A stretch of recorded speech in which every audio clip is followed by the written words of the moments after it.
Is craft beer more about just the beer itself, or is it about the community you brew it in and the people that are drinking it? And to me, it's both equally. That's where my mind is at when I'm behind the mash paddle or the brew kettle. It's, are we doing things in a sanitary, timely manner? And then once that's going and the beer's fermenting and all that work's done, and we get to open up our doors for the tasting room, then you see, oh, this is why we care so much about the craft, so we can bless the community with the beer that they want to drink.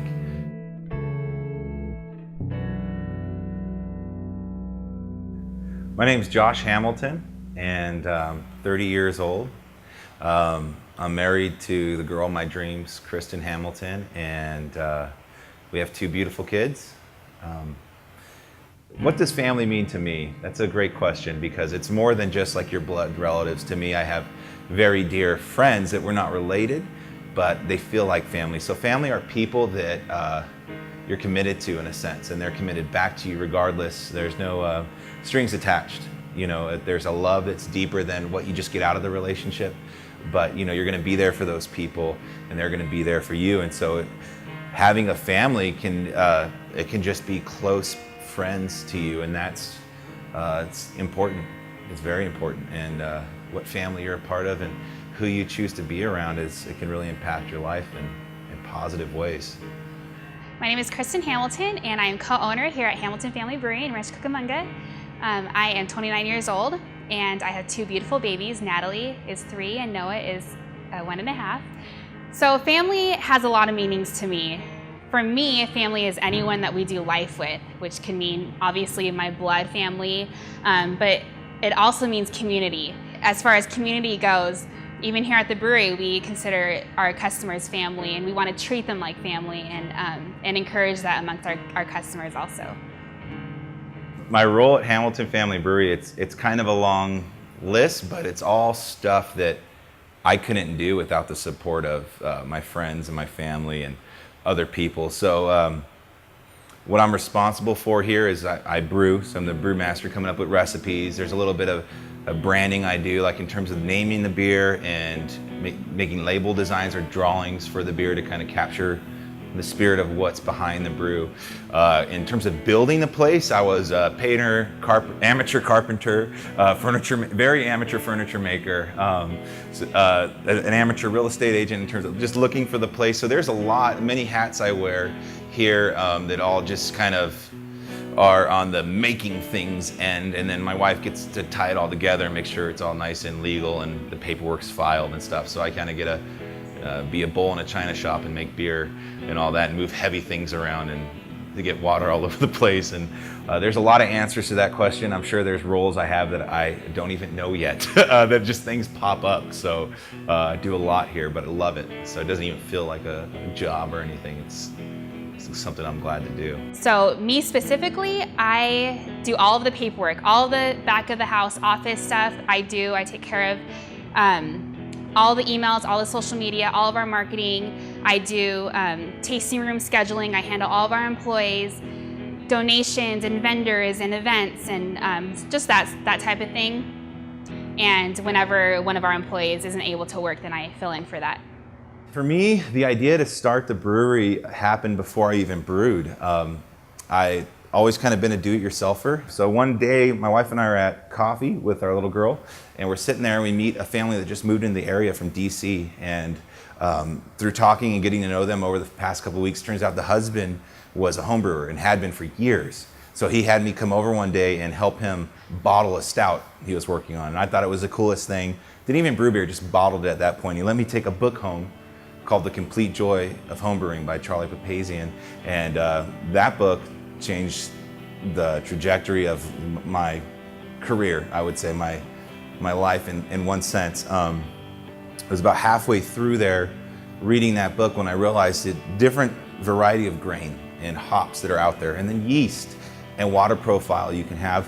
There's really no limit in terms of the creative side to the beer you can brew. You never have to brew the same beer twice. You can tweak a few things, and for me, being a creative guy, that blew me away, because up to that point, my knowledge of beer was like light beer, dark beer, and wheat beer. And that's all I kind of danced around. But through reading that book and talking to other brewers and other beer enthusiasts, opened my eyes, I could walk down a beer aisle, Total Wine, and just pull random bottles and go home and try some and fall in love, and then try others and not. My idea of craft beer is there's a few, like I would say, technical parameters I try and keep in, and that's your ingredients. I don't want to use any extracts or flavor additives that aren't natural. But I like to be creative with beer, so we do put fruit in beer here, but we'll use the real fruit, or we get juices that are just the fruit, no mixtures, no sugar added. So we try and make beer with the best possible ingredients, so it's a real art. So that makes it more of a skill. You know, it'd be a lot easier for us to do our watermelon beer with just a little vial of watermelon flavoring and put a couple drops in it, and there you go. And it tastes like Jolly Ranchers. But no, we take 20 large watermelons, cut them up and puree all the flesh of that, and then we add that in the beer. And it takes time, but it makes a damn good beer. So here our beer starts with the recipe, and one of the main approaches I have when I go to a recipe is this beer we're creating something that I'm going to want to drink again? So that philosophy comes in when we're thinking about the style of beer and how we're going to brew it. So once we have a recipe down in terms of the alcohol in the beer, the bitterness of the beer, the flavors we're trying to achieve, then we start with the ingredients. So we always start with our barley, and we'll weigh that out, and then we start milling it up in our grain mill, and that's going to crack open the husk and expose all this protein and starches that we're trying to convert into sugar. We're going to take that crushed barley and we're going to add it to our mash tun, which is like a big vessel that houses a bunch of warm water. And depending on the temperature of that water when the grain goes in, that'll dictate the temperature that the grain sits at for the next hour, which will in turn affect the type of sugar we create. So that process is very important, because if we have very complex sugars, the yeast can't get at it. And that sugar and that sweetness will stay in the beer, adding body, so you'll feel like you have a thicker, sweeter beer. So once that's done, we run it off.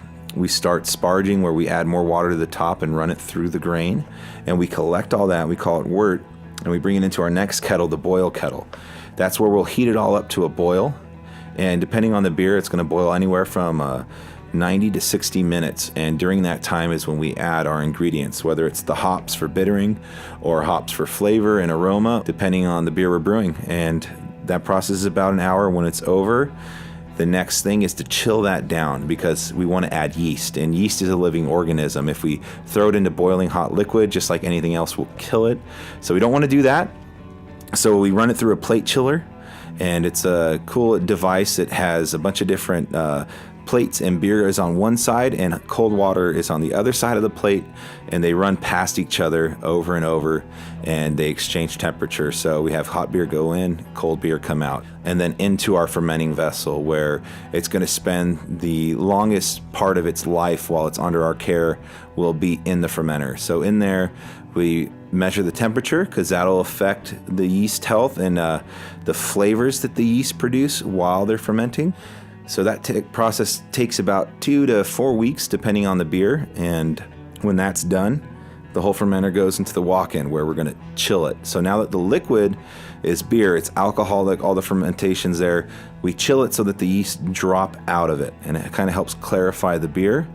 We'll transfer it from there into our bright tank, which is basically a giant CO2 tank in a sense. That's where the beer goes. We force CO2 into that tank through a stone, which now that the beer is cold, it can absorb that gas, and since it's being forced through a carbonation stone, it diffuses it so it's more readily available. And that process takes us anywhere from 45 to 60 minutes, and then it's carbonated beer. And then from there it goes in the kegs, and from the kegs into your glass, and from our glass into your belly. Those are our goals, and that's our process. And it's simple. To me, it's just like an enlarged version of home brewing, just bigger volumes, and it's really fun. Can be stressful, and it's a lot of work, but at the end you get beer, so I'm not complaining.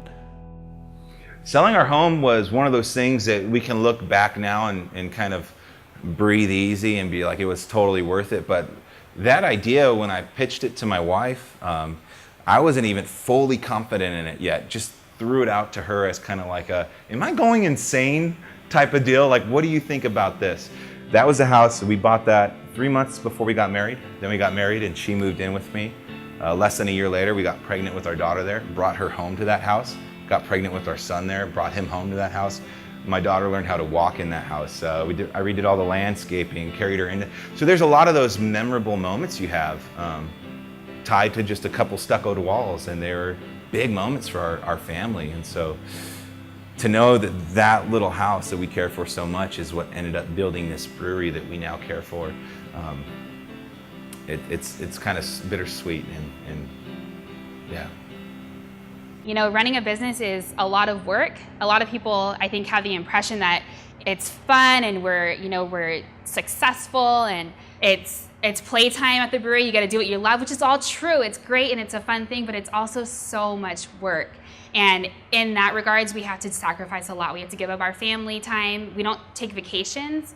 I bring the kids here a lot to see their daddy when he has to work late, which is awesome, you know, and I try to keep a good attitude about it because I feel like that could filter back to the kids. If they see mommy upset about something, then they're gonna be upset about it. So Josh and I we're intentional about trying to stay positive and trying to set a good example for our babies. On our opening day, we sold 11 kegs of beer, which is more than 2 batches of beer that I can make, or right about 2 batches, and it didn't stop. The next week, it was just boom. We were selling that much beer in 3 days consistently, and I couldn't keep up.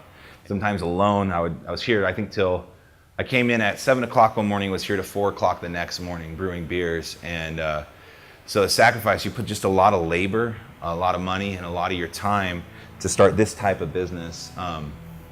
And then you create this cool place where all those friends and the family you miss get to come hang out with you and finally drink some beer. So it's definitely well worth it. So community is actually one of our core values as a business. We are all about that. We set up even our tasting room as a community. We have long tables and we encourage people to sit next to someone and talk to your neighbor, talk to your stranger, and make friends with the person next to you. We have board games in here to encourage that, to kind of break the ice. Yeah, incorporating our city into our beer was really important to me. Aside from brew pubs, which are restaurants that make beer, we are their first production craft brewery that the city's had. So technically we made history when we opened up our doors on June 21st, 2014. The city hadn't had a brewery. They're known for wine and the wineries that kind of founded the city, but not known for beer. So we were the first ones here, and being a Rancho born and raised kid, it was really important to me that we not only showcase that, but we pulled elements of our beloved city into our beer. So beer doesn't drink beer, people drink beer. And what that is to say is that what's beer without someone to enjoy it?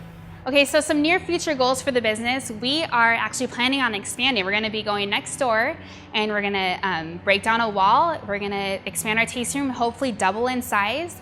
We will have a new brew house that will be able to produce 5 times the amount of beer in one shot. So my goal is to get our beer into restaurants and bars. I have a few lofty goals. I want to have our beer at Quake Stadium, and I want to be Rancho's brewery, Rancho's beer definitely, but then I want to go beyond, and I want to get our bottles out there, and I want to get some canned beers. So I have great plans, huge plans.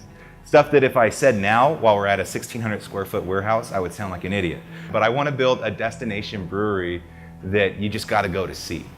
You know, and I imagine it having a big lake that you can actually ride small boats in and fish off of while drinking our beer on this huge piece of property that we brew the beer on, and you can come and enjoy it. Just create the ultimate scene to showcase how good this beer can be. So yeah, that sounds idiotic for a guy sitting on a bag of grain on a keg in a small warehouse to say, I'm gonna brew the Disneyland of breweries, but that's my goal. I would love to, you know.